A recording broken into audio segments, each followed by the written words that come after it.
Good evening, and welcome to this week's edition of Grad Shoppers, proudly sponsored by Kraft Heinz Australia. Our contestant this week is Dylan Raath. We visited Dylan's home in eastern Melbourne earlier today.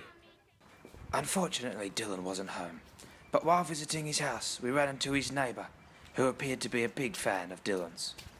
Are you here to see Dylan? He's out at the moment. Oh, that TV crew. Am I on TV? Hello there. Yes, I'm from Grad Shoppers. Oh, yes, I'm a huge fan. I watch your show every week. In fact, it was me that entered Dylan into the competition. Well, seeing as how Dylan's not here, and you entered him, would you like to answer a few questions? Certainly. Now, what do you want to know? Just the usual too, Bernard. If you were a fan, you'd know. Of course. What makes you stand out from the crowd? And which of the 5 values are you? Well, for Dylan, that's an easy one. His ears. I absolutely love them. What's wrong with these ears? Are they too big? No. Told me to read this out. He's a great listener. He tells me that when he has big decisions to make, he listens to all points of view and weighs each accordingly before making a decision. In this day and age, that's a very rare thing.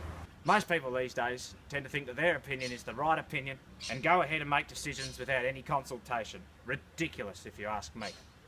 And which of the values does he relate to the most? That's easy. That's integrity, of course. Dylan is not one to take shortcuts at all. He puts his best into everything he does, no matter what the task is. It is a broad term, integrity. Dylan is a real team player and is an honest person, constantly striving to do what's best for him and his team, not just himself. That's great, Bernard. Well, it's time for us to go. Thanks for chatting to us. Hello, Mum. Ladies and gentlemen, that was Dylan Raath. To vote for him as the next Kraft Heinz graduate, please text Dylan to 13 Grad Shoppers. Good night.